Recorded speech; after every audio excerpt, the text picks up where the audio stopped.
Good morning, everybody. I've kind of made a rod for my own back with my approach to these slides and the cues that I need throughout, so forgive me if my eyes are drawn to this rectangle for the next few minutes. Okay, good morning. Life is good. Work is good. I'm in my favourite city, or one of my favourite cities. That's probably better, right? Yeah. Love Brooklyn. I've got 15 minutes here, and rather than an abstract or compact something from an existing talk, I wanted to try something different. I didn't want to play it safe. So this might be quite cathartic for me. Whether you'll agree with everything I say, whether you'll like what I say, I'm not sure. But at the very least, I thought I could come here and kind of bear something of myself and just let you know how I feel. I think sometimes there's a perception that certain designers are on top of everything. I'm not. So I want to talk about the weight of information, about freedom, creativity, and the pursuit of something pure, something personal. To begin, let's quickly take stock of what we're designing and building with the web. What kinds of messy stuff are we dealing with? I've just come straight here, pretty much, from remote Minnesota, which is flat, and they don't quite talk as odd as they do in Fargo, but not far off. I came straight here from lecturing to 300 print designers about the web. And I basically broke their brains, I think. I was talking about the beautiful complexity of the web, the ebb and flow. Print designers kind of aren't familiar with all the nuances of what we deal with on the web. I know there'll be a few print designers here, a lot of you probably. But speaking to them put a lot of the things that matter to me in quite sharp focus. The evolution of print these days is glacial compared to the frenetic pace of the web. Our work on the web has an underbelly. There's lots of complex decision-making to be made. There's lots of engineering, moving parts. We consider language and metadata and journeys, relationships with users and experiences, and so much more. A web designer should know how to code, how to create prototypes, demonstrate behaviors, and tell stories. We need to follow distinct rules, constantly extend our skill set, and even predict the future, right? Each year, a wealth of unexpected possibilities come our way, increasing user and client expectations. We've seen the birth of social networks, web apps, geolocation stuff, magical new devices, augmented realities. Our work goes beyond borders. It's accessible at any time from any location, except maybe China, but you get the idea. It's available on any number of browsers and devices at varying speeds, on multiple resolutions.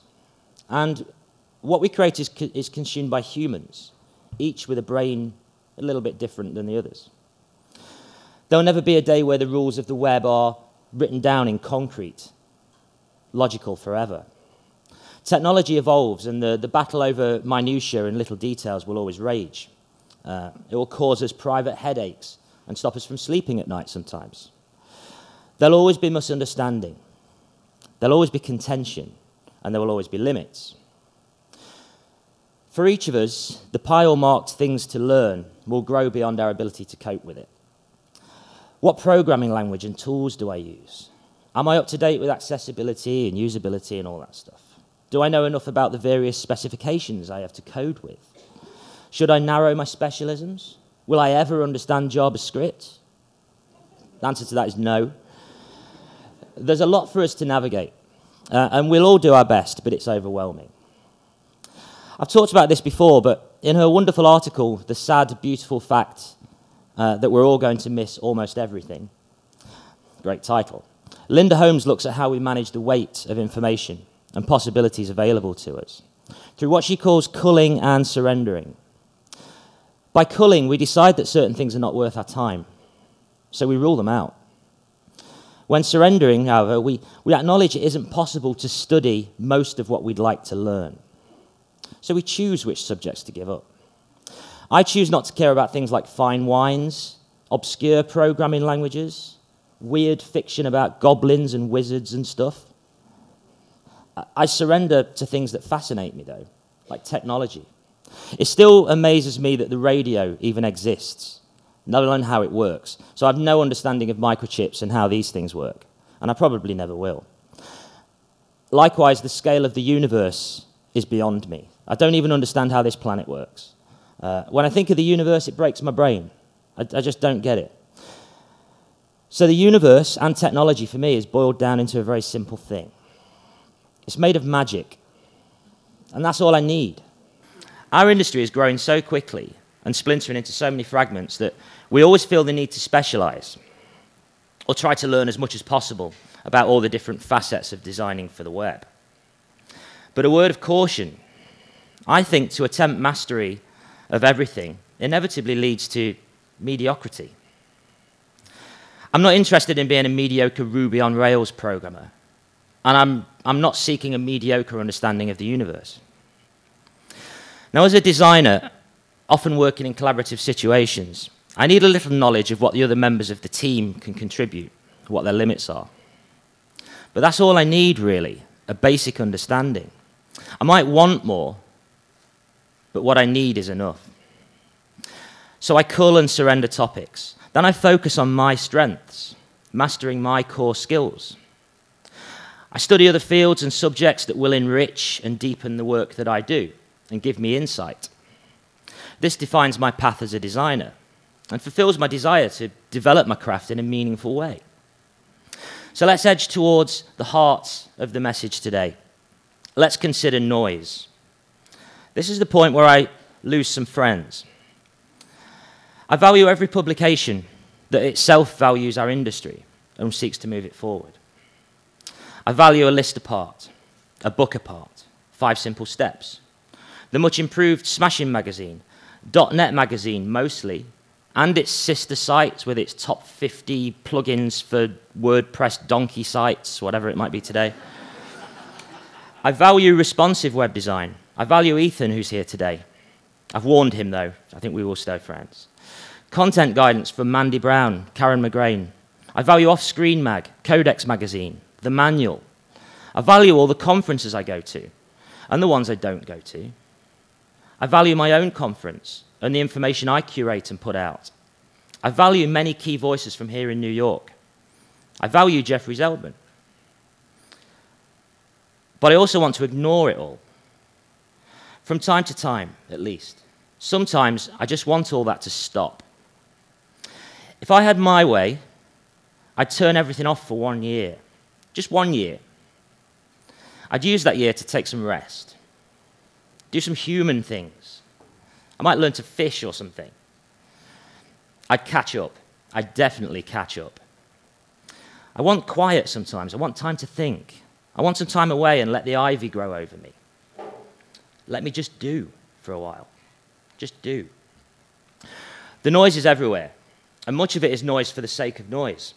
I've grown tired of tweeted sound bites from events I'm not attending.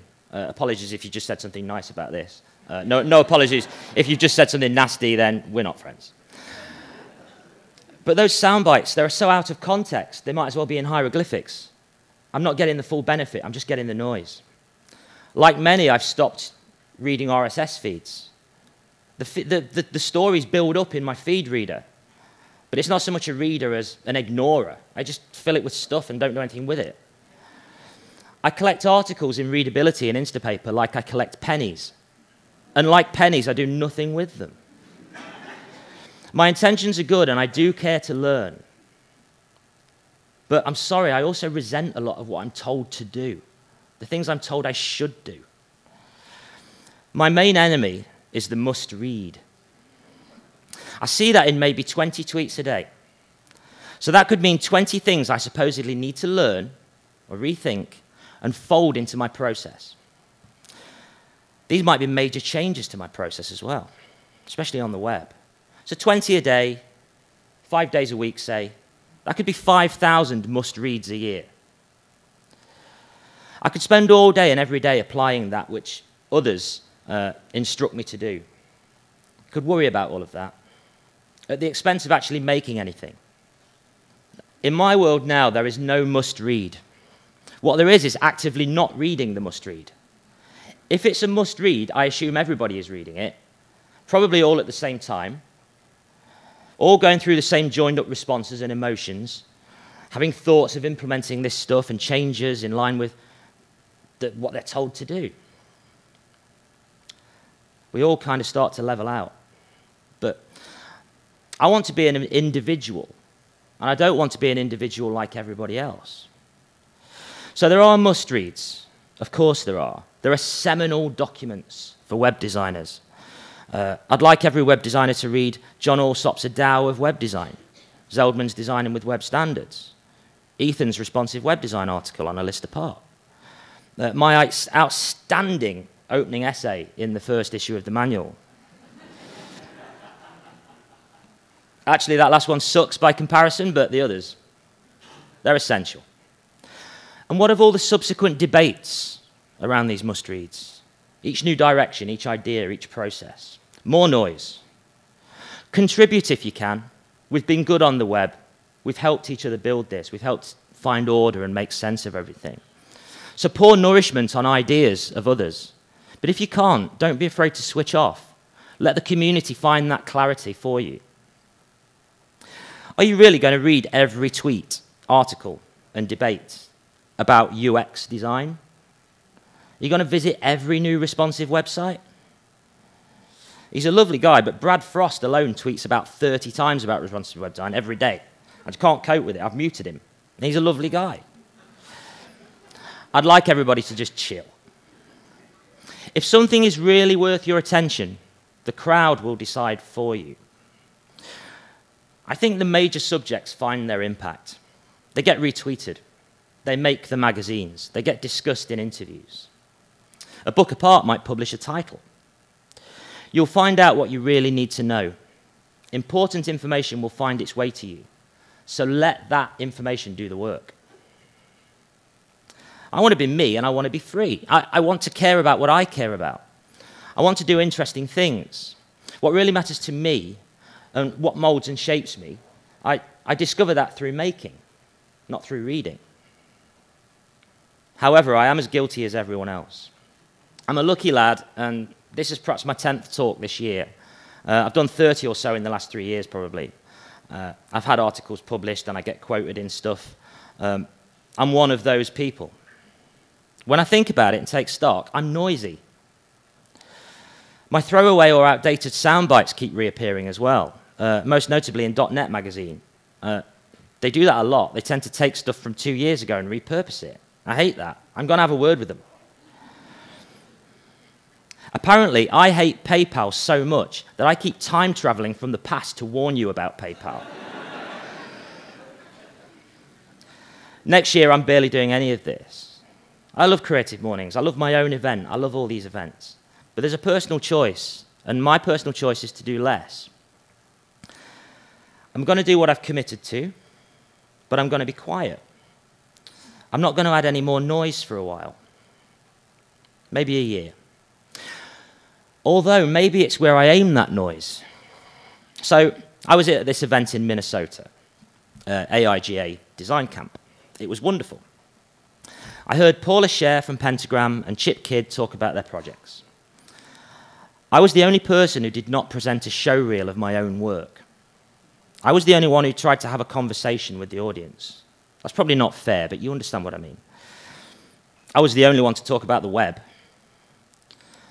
Out of 350 attendees, when I asked for hands up, 4 people had web design as their primary job. This is at a Premier Design event. When I asked, another 30 or so out of 350 delivered websites as part of a bigger service. They were the dangerous ones. So there I was on stage and kind of braced for the worst. I filled the allotted 80 minutes with broad brushstrokes covering what we in web design are wrestling with, where we've come from, how we've evolved, where we're going. I did my best to present the web as mature, full of opportunity, and inviting. And they got it. They actually got it. As far as I know, they all got it. I'm not a religious chap, but I did feel like some sort of web design missionary or something in uncharted territory. It felt good to preach not to the converted, but to print designers who often perceive the web as too messy, too complex, and amateur. I and several others recently have spoken about this and discussed taking our ideas into schools and education institutions instead. It seems logical to me that we could pour our energy not into more web events where it can become more noise, but into fresh territories where it becomes signals. So I'm going to get back to doing what I came here for in the first place. I want to create stuff. I want to work hard at problems and come up with responses. And I love that. Not solutions, not answers, but responses. That's the privilege of a designer. I've let that slip, chasing other things, and that's not right. I want to engage more with good people, with the team around me, learn from them, work with them, make things, break things, succeed, be energized. I want to focus on the bigger picture, not the tools, not the methodologies. When my colleague Cameron Cozon turns to me and says that cool trend that everybody else is losing their shit over doesn't matter to us right now, I'm excited. We focus on the bigger picture, the reasons, the ideas, and the ambitions. The details can come later. That makes me feel unshackled. I feel less like an engineer and more like a designer. So maybe we can be a little amateur, or at least feel unafraid to lose. I'm a designer like many of you, so I have this kind of nervous tick which makes me quote Marshall McLuhan in most scenarios. It's fine. He talks about the amateur as more likely to develop and grow. The professional, he says, is more likely to specialize, become an expert, and will more likely remain rooted, whilst others move forward and adapt.